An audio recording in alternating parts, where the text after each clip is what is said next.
Hey there, welcome back to Matic Stringworks. So today on the workbench we have this 2024 Squier Jazzmaster. This is a J.Mascis edition from Dinosaur Jr. And I like the color. It's this creamy white color and it's got this anodized gold pickguard. Pretty cool. P90s, Tremolo. I'm not sure how good that's gonna work. And of course it has the tune-o-matic bridge on it. Three-way selector and the Jazzmaster pickup selector here too with a volume and tone. So this came to me like this without any strings on it, so I don't know what the setup was like. And the owner wants these 9-42s from Ernie Ball put on there, so I think I'll just test out the electronics, make sure all that works. The fingerboard and fretboard look pretty good. I might just condition that a bit, and then we'll get some strings on it and see if this thing stays in tune. Okay, so I've plugged in the guitar, and if you're not familiar of how the setup is on these Jazzmasters, we have three-way switch. So this position, the forward positions for the neck, the middle's for both, and the rear position is for bridge, of course. And then you have this toggle switch up here, which doesn't change anything until when it's in the down position as you're looking at it. But when you push it up towards you, now all you have is the neck pickup, and you have a volume, and you have a tone. So basically it just lets you control the neck pickup independently. So everything seems to be working, that's good. I'm just going to apply some Dunlop 65 lemon oil here on the fretboard. It looks a little dry, but the frets are good and clean. Press up a little bit. Again, I do this not every string change, but let's say once a season. Spring, summer, fall, winter. Shouldn't need to do it more than that. If you apply it a lot, then it can gunk up, and then you have to basically scrape it off the fretboard. And I've had this bottle, honestly, it only cost $6.50 Canadian. I don't know, 8 years. It really lasts me a long time. So if you buy one, I'm sure it'll last you a long time as well.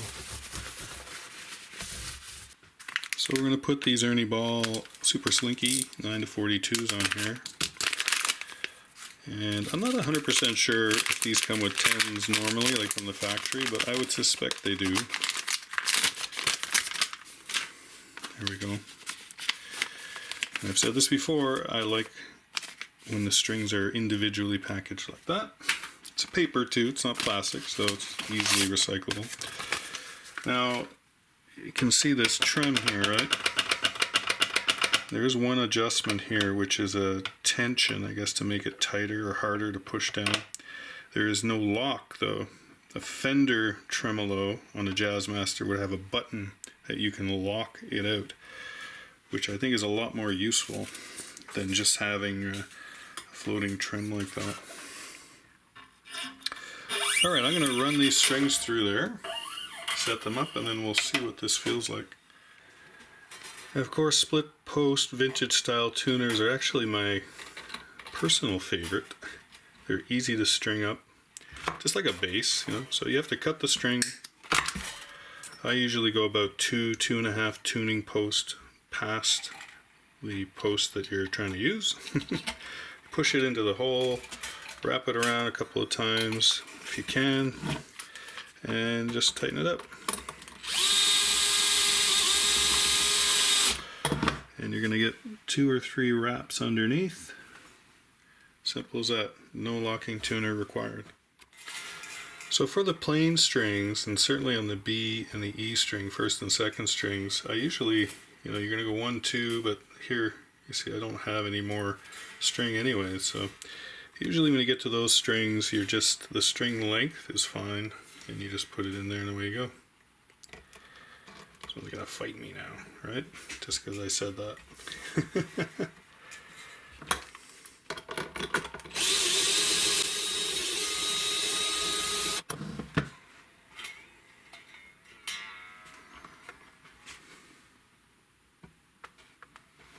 Just make sure the string wraps are underneath and then get that through the string tree. Okay, I'll leave these loose out of tune for the moment.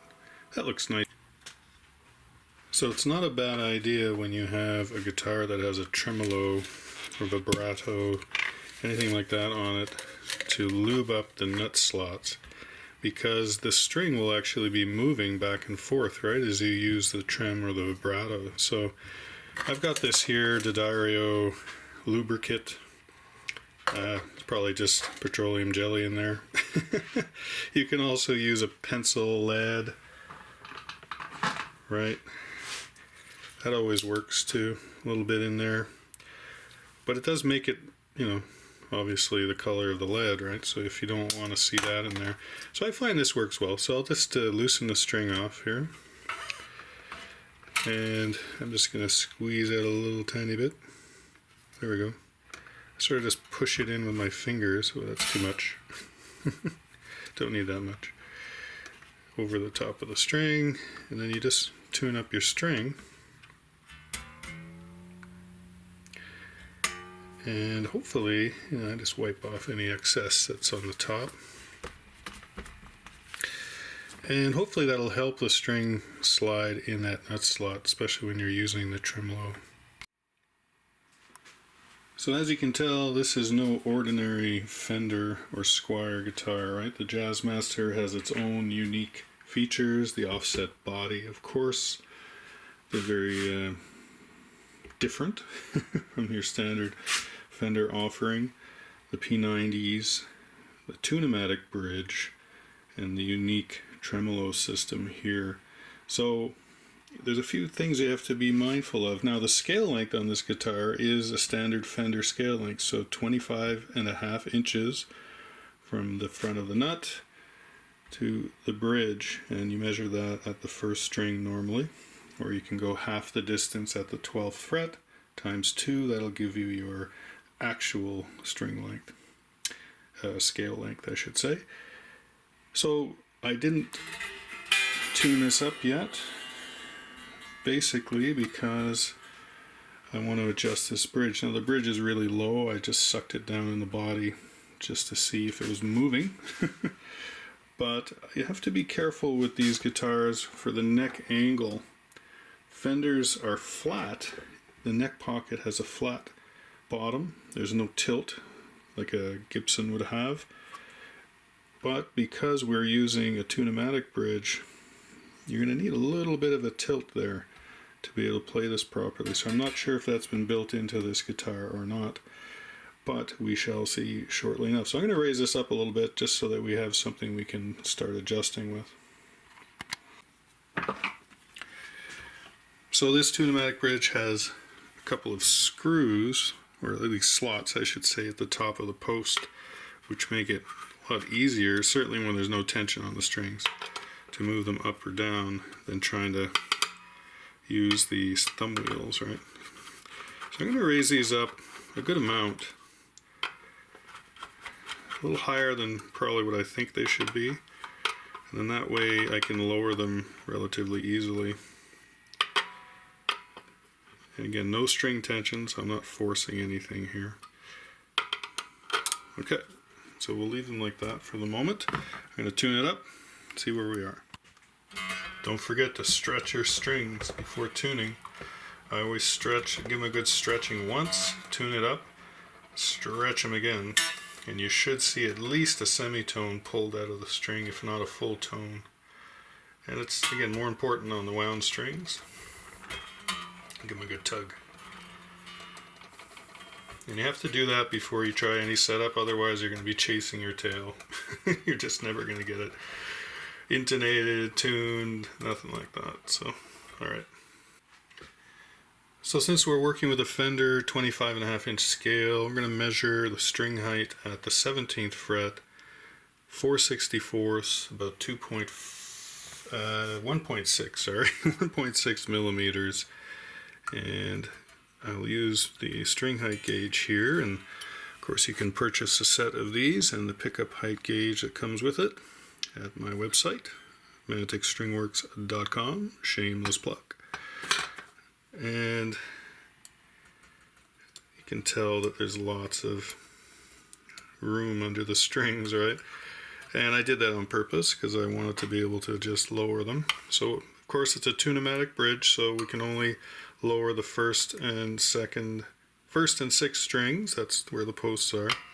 So I'm just going to lower that string down so it starts touching the gauge, and then I'll know I'm at 4/64. It's getting there. See if you can hear it. Not yet.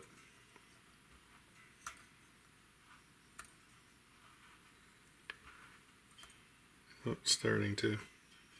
There we go. Just hear it. I'm going to raise it so it's just off the gauge. Okay. Then I'm going to do the next one. Do the first string. Make sure to use a slotted screwdriver that fits properly. And why I like these gauges is that I can hear and feel when the brass gauge, right, is touching the string. I don't have to lift the guitar up a bunch of times. I will check it with a string action ruler in the playing position after, but this is pretty much 99% good. There we go. Okay, that's good. I'll retune and adjust the pickup height next. Okay, now using the pickup height gauge, which I've marked as bass and treble. So the bass side, 1/8 of an inch between the top of the pole piece in this case and the underside of the string, and on the treble side we're looking at 3/32 or 6/64 underneath the string to the top of the pole piece. Again, these are starting points. Adjust in the way you like it, but you don't want it too close. You're going to get some weird sounds, and you don't want it too far. You're not going to get any output. So push down on the last fret and then pass the gauge under the top of the pole piece in the string, and I need to lower that because I can't get under it. So I'm going to do this now before checking the intonation, because perhaps perhaps it affects the intonation. So we're going to set it the height we like, and that's the way we know our intonation is based on that pickup height. Alright, I think we're good for this one. Yeah. Same at the back. Alright, I'll go around and do all of them. Okay, I was just able to get them to where I like them, but I think that's about as far as they're going to go without routing out the body any deeper than it is. So I'll just keep checking that we're in tune as we go, and I'll just have a quick look at the first fret action. So the nut action, or the action at the first fret, string height, ideally would be about 18 to 20 thousandths. So I'm going to use a feeler gauge. Yeah, that's pretty tight. Yeah. So I'm going to say we're probably around 16. Yeah. 15, 16 on the E string, if I keep going. Yeah. So the E string's a little low, but it's fine. It's not going to buzz or anything. So these strings are at a good height. You can check pressing down on the third and see how much bounce you have. There's really not a lot, so that's good. So you know, the lower the action, the lower the first nut action, first fret action is, the better your tuning and intonation should be. So I'm happy with that. Let's get on to the intonation. Of course, we have a tune-o-matic bridge on this Fender style guitar, so that's interesting. There is intonation I can see built into the saddles, which is nice. We have that staggered effect, which is good. So there could be pretty well intonated. We shall see. So we're going to just check here on the E string, the first string. We'll tune it up. Again, these are new strings, so Sometimes you get a bit of an issue. Harmonic is good, and the fretted note is nice. Let's try the B, harmonic, fretted note. That's a little sharp, but the string's a little sharp. Oh, that's good. The G.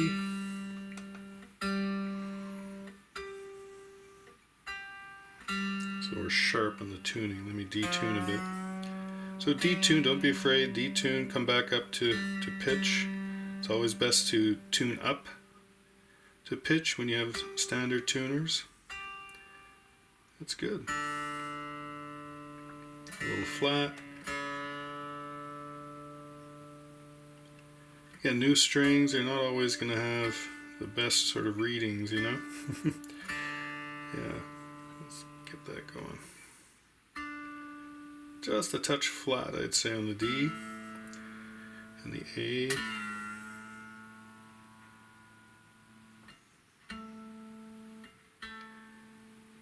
A's pretty good, maybe a little flat.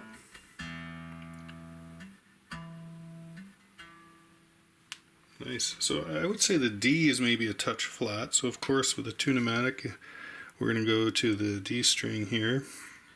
And when it's flat, you want to sharpen the string, right? So I'm just going to loosen it a little bit. So that means we're going to move the saddle forward to shorten the string. Not a lot, just a little bit. Sort of just enough to say we did. Tune up again.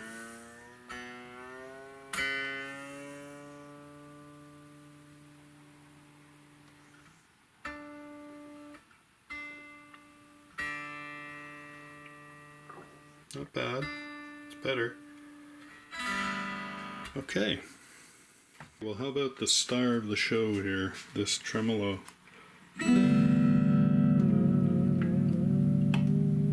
Go both ways. Nice. So there is a tension adjustment, like I mentioned early on, so you can make it harder or easier. And it does stay in place because there's a big fixed spring under there, if you can imagine, a big coiled spring right there. So it doesn't really move around. I can't change it with my finger like that, you know, where I can push down on a Strat trim and the bridge, and it will move. Pretty cool. What do you think of these guitars? I mean, this one looks nice. I love that cream body. And the anodized pickguard is not bad. Pretty simple tremolo. This just pops out too, which is nice. I wish it had the lockout feature though, like you get on the Fender ones. Then for sure, you know, you can tune it up, and if you're not planning to use the trem much, then it's going to stay in tune pretty well. But yeah, let me know what you think about these Jazzmasters. This is a Squier version, J.Mascis from Dinosaur Jr. Signature Edition. Let me know what you think in the comments below. We'll see you on the next one.